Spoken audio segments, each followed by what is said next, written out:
So hi friends, welcome to our channel. Friends, మనకి 12th class or intermediate క్వాలిఫికేషన్తో apply చేసుకునే విధంగా ప్రభుత్వ సంస్థలో ఖాళీగా ఉన్నటువంటి పర్మనెంట్ అసిస్టెంట్ ఉద్యోగాలకి సంబంధించి ఈ యొక్క జాబ్ నోటిఫికేషన్ అనేది రిలీజ్ చేయడం జరిగింది. ఈ యొక్క పోస్ట్కి సెలెక్ట్ అయినటువంటి క్యాండిడేట్స్కి 35,000కి పైగా మనకి శాలరీ అనేది రావడం జరుగుతుంది గైస్. ఎలాంటి ఎక్స్పీరియన్స్ అనేది కూడా ఉండాల్సినటువంటి అవసరం అయితే లేదు. ఈ విధంగా ఈ యొక్క నోటిఫికేషన్కి సంబంధించి కంప్లీట్ డీటెయిల్స్ అన్నిటినీ కూడా ఈ యొక్క వీడియోలో డిస్కస్ అయితే చేద్దాం. సో ఎవరు కూడా స్కిప్ అయితే చేయదు గైస్. ఫస్ట్ టైం మన ఛానల్ని విజిట్ చేస్తున్నట్టయితే కనుక సబ్స్క్రైబ్ అయితే చేసుకుని బెల్ ఐకాన్ కూడా యాక్టివేట్ చేసి పెట్టుకోండి. ఇంకా ఎవరైనా వీడియోని లైక్ చేయనట్లయితే కనుక డెఫినెట్గా వీడియోని లైక్ చేసేటువంటి ప్రయత్నం అయితే చేయండి guys. Okay, let's start the video. So job details కనుక చూసుకున్నట్లయితే కనుక ఈ యొక్క నోటిఫికేషన్ ద్వారా మనకి డిఫరెంట్ డిసిప్లిన్స్లో ఖాళీగా ఉన్నటువంటి పర్మనెంట్ జూనియర్ సెక్రటరియట్ అసిస్టెంట్ ఉద్యోగాలను అయితే రిక్రూట్మెంట్ అనేది చేయడం జరుగుతుంది గైస్. సో ఇక్కడ మనకి ఏ డిసిప్లిన్స్లో ఎన్నెన్ని వేకెన్సీ అనేవి కేటాయించినటువంటి డీటెయిల్స్ను కూడా మనకి ఇక్కడ నోటిఫికేషన్లో ఇవ్వడం జరిగింది. సో మనకి జనరల్ విభాగంలో వచ్చేసరికి టోటల్గా మనకి 7 వేకెన్సీస్తో పాటుగా ఫైనాన్స్ అండ్ అకౌంట్స్ విభాగంలో మనకి 2 వేకెన్సీస్, స్టోర్స్ అండ్ పర్చేస్ విభాగంలో మనకి టోటల్గా 1 వేకెన్సీ అనేది కేటాయించడం జరిగింది. ఈ యొక్క పోస్ట్కి సెలెక్ట్ అయినటువంటి క్యాండిడేట్స్కి మంత్లీ వచ్చరికి సెంట్రల్ గవర్నమెంట్ లెవెల్ 2 ప్రకారం బేసిక్ పేని మనకి 19,900 రూపీస్ అనేది పే చేయడం జరుగుతుంది.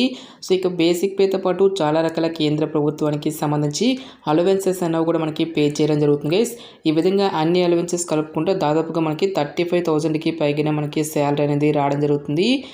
నెక్స్ట్ ఈ యొక్క పోస్ట్కి అప్లై చేసుకోవడానికి మీకు ఉండాల్సినటువంటి ఏజ్ లిమిట్ విషయానికి వచ్చేటదే కనుక సో మీకు మినిమం ఏజ్ అనేది 18 ఇయర్స్ అయితే కంప్లీట్ అయి ఉండాలి.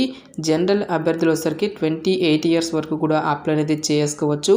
నెక్స్ట్ మనకి క్యాస్ట్ వరకు కూడా ఏజ్ రిలాక్సేషన్స్ అనేవి ఉంటాయి కాబట్టి ఓబీసీ క్యాన్స్ వచ్చేసరికి 31 ఇయర్స్ వరకు, ఎస్సీ ఎస్టీ క్యాన్స్ వచ్చేసరికి 33 ఇయర్స్, నెక్స్ట్ పీడబ్ల్యూడీ క్యాన్స్ వచ్చేసరికి 38 ఇయర్స్ వరకు కూడా అప్లై చేసుకోవడానికి ఛాన్స్ అనేది కల్పిస్తూ ఉన్నారు. సో ఇక నోటిఫికేషన్ ద్వారా భర్తీ చేసినటువంటి యొక్క సచివాలయ అసిస్టెంట్ ఉద్యోగాలకి సంబంధించి అప్లై చేసుకోవడానికి మీకు ఉండాల్సినటువంటి ఎసెన్షియల్ ఎడ్యుకేషనల్ క్వాలిఫికేషన్ విద్యా అర్హత విషయానికి వచ్చేట్లయితే కనుక 10+2 ఆర్ ఇట్స్ ఈక్వలెంట్ క్వాలిఫికేషన్ అని చెప్పేసి మెన్షన్ చేయడం జరిగింది.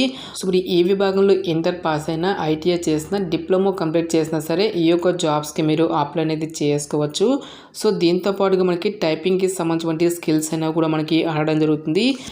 ఇంగ్లీష్ లాంగ్వేజ్లో వచ్చేసరికి 35 వర్డ్స్ పర్ మినిట్, హిందీ లాంగ్వేజ్లో వచ్చేసరికి 30 వర్డ్స్ పర్ మినిట్ టైపింగ్కి సంబంధించిన స్కిల్స్ అనేవి మీకు ఉండాలి అని చెప్పేసి ఇక్కడ మనకి రిక్రూట్మెంట్ నోటిఫికేషన్లోనే క్లియర్గా మెన్షన్ చేయడం జరిగింది.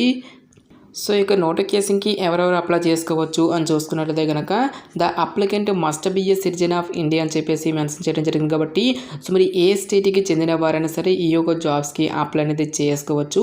సో మీరు ఆంధ్ర అయినా, తెలంగాణ అయినా ఈ విధంగా మీరు ఏ స్టేట్కి చెందిన వారైనా సరే both male and female candidates ఇద్దరికి కూడా అప్లై చేసుకోవడానికి ఛాన్స్ అనేది కల్పిస్తూ ఉన్నారు.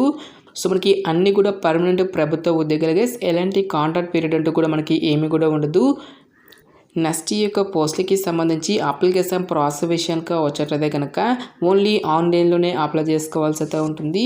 అప్లై లింక్స్ అన్నిటిని కూడా వీడియో డిస్క్రిప్షన్లోను కామెంట్ సెక్షన్ అయితే ప్రొవైడ్ అయితే చేస్తాను గైస్. నెక్స్ట్ ఈ యొక్క పోస్ట్లకి సంబంధించి అప్లికేషన్ ఫీజుకి సంబంధించిన డీటెయిల్స్ కనుక చూసుకున్నట్లయితే కనుక SC ST PWD all women candidates ఎవరైతే ఉంటారో ఈ యొక్క క్యాండిడేట్స్ ఎటువంటి అప్లికేషన్ ఫీజు అనేది కూడా పే చేయాల్సినటువంటి అవసరం అయితే లేదు.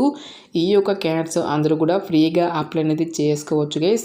సో రిమైనింగ్ కేటగిరీకి చెందినటువంటి క్యాండిడేట్స్ అందరూ కూడా 500 రూపీస్ అప్లికేషన్ ఫీజు దాన్ని ఆన్లైన్లో పే చేయాల్సి అయితే ఉంటుంది. సో ఇక నోటిఫికేషన్ ద్వారా భర్తీ చేసినటువంటి యొక్క జూనియర్ సెక్రటరియట్ అసిస్టెంట్ ఉద్యోగాలకి సంబంధించి సెలక్షన్ ప్రాసెస్ అనేది ఏ విధంగా ఉంటుంది అని చూసుకున్నట్లయితే కనుక కేవలం మనకి ఒకే ఒక రిటర్న్ ఎగ్జామినేషన్ ద్వారా ఈ యొక్క వేకెన్సీస్కి ఎంపిక అనేది చేయడం జరుగుతుంది. ఎటువంటి ప్రిలిమ్స్ కానీ ఎటువంటి మెయిన్స్ అంటూ కూడా మనకి ఏమి కూడా కండక్ట్ అయితే చేయరు గైస్. సో ఇక్కడ మనకి రిటర్న్ ఎగ్జామినేషన్కి సంబంధించి డీటెయిల్గా ఇక్కడ మనకి సిలబస్ అనేది కూడా ఇవ్వడం జరిగింది. టోటల్గా మనకి 200 మల్టిపుల్ చాయిస్ క్వశ్చన్స్ అనేవి అడగడం జరుగుతుంది. ఓన్లీ ఇంటర్మీడియట్ లెవెల్ నుంచి మాత్రమే మనకి ఈ యొక్క క్వశ్చన్స్ అనేవి రావడం జరుగుతుంది గైస్. టోటల్గా మనకి 2.5 అవర్స్ పాటు కూడా మనకి ఈ యొక్క ఎగ్జామినేషన్ అనేది కండక్ట్ చేయడం జరుగుతుంది.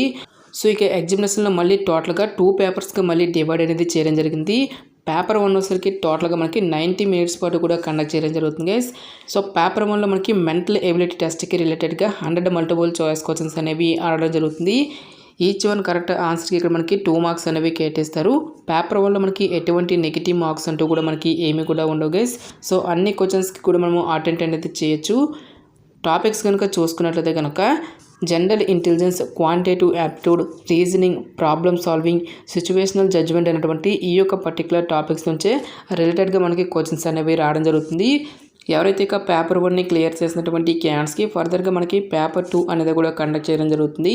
పేపర్ 2 వచ్చేసరికి టోటల్గా మనకి 1 అవర్ పాటు కూడా కండక్ట్ చేయడం జరుగుతుంది. సిలబస్ కనుక చూసుకున్నట్లయితే కనుక జనరల్ అవేర్నెస్ నుంచి 50 క్వశ్చన్స్, ఇంగ్లీష్ లాంగ్వేజ్ నుంచి 50 మల్టిపుల్ చాయిస్ క్వశ్చన్స్ అనేవి అడగడం జరుగుతుంది. ఈచ్ వన్ కరెక్ట్ ఆన్సర్కి ఇక్కడ మనకి 3 మార్క్స్ అనేవి కేటాయిస్తారు. ప్రతి రాంగ్ ఆన్సర్కి కూడా మనకి 1 మార్క్ అనేది డిడక్ట్ చేయడం జరుగుతుందని చెప్పేసి ఇక్కడ మనకి జాబ్ డీటెయిల్స్లోనే క్లియర్గా మెన్షన్ చేయడం జరిగింది. ఓన్లీ ఇంగ్లీష్ అండ్ హిందీ లాంగ్వేజ్లో మాత్రమే మనకి ఈ యొక్క క్వశ్చన్స్ అనేవి రావడం జరుగుతుంది గైస్. ఎవరైతే రిటర్న్ ఎగ్జామినేషన్ని క్లియర్ చేసినటువంటి క్యాండిడేట్స్కి ఫర్దర్గా మనకి టైపింగ్కి సంబంధించినటువంటి స్కిల్ టెస్ట్ అనేది కూడా కండక్ట్ చేయడం జరుగుతుంది. సో ఇక స్కిల్ టెస్ట్ అనేది మనకి జస్ట్ క్వాలిఫై నేచర్లో మాత్రమే ఉంటుంది గైస్. ఫైనల్ మెరిట్ అనేది మాత్రం పేపర్ 2ని బేస్ చేసుకొని అభ్యర్థులను అయితే షార్ట్ లిస్ట్ అయితే చేయడం జరుగుతుంది. నెక్స్ట్ ఎగ్జామినేషన్ సెంటర్స్కి సంబంధించిన డీటెయిల్స్ కనుక చూసుకున్నట్లయితే కనుక మన యొక్క సొంత రాష్ట్రాల్లో అయితే కండక్ట్ అయితే చేయరు గైస్. సో అదర్ స్టేట్స్కి అయితే వెళ్ళి మనము ఎగ్జామినేషన్ అనేది రాయాల్సి అయితే ఉంటుంది.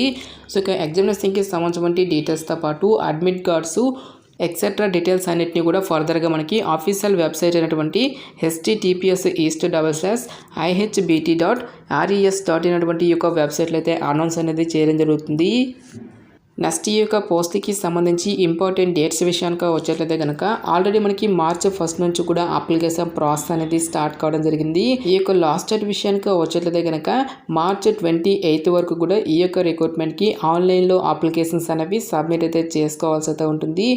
వన్స్ అగైన్ మీరు ఆన్లైన్లో అప్లికేషన్స్ అనేవి సబ్మిట్ చేసిన తర్వాత ఆ యొక్క హార్డ్ కాపీస్ని మీరు ప్రింట్అవుట్ అనేది తీసుకొని ఆ యొక్క హార్డ్ కాపీస్ అన్నిటిని కూడా మీరు ఆఫ్లైన్లో మళ్ళీ సెండ్ చేసుకోవాల్సి అయితే ఉంటుంది. సో ఇక ఆఫ్లైన్లో అప్లికేషన్స్ అనేవి సెండ్ చేసుకోవడానికి సంబంధించి లాస్ట్ డేట్ విషయానికి వచ్చేట్లయితే కనుక ఏప్రిల్ 11 లోపు ఈ యొక్క రిక్రూట్మెంట్కి సంబంధించి ఆఫ్లైన్లో తిరిగి మళ్ళీ సెండ్ చేసుకోవాల్సి అయితే ఉంటుంది. సో ఆన్లైన్ అప్లికేషన్ ప్రాసెస్లో మనకి ఏ సర్టిఫికేట్స్ అనేవి అప్లోడ్ చేయాలని చెప్పేసి ఒక డీటెయిల్స్ అన్నింటినీ కూడా మనకి ఇక్కడ నోటిఫికేషన్లో ఇవ్వడం జరిగింది.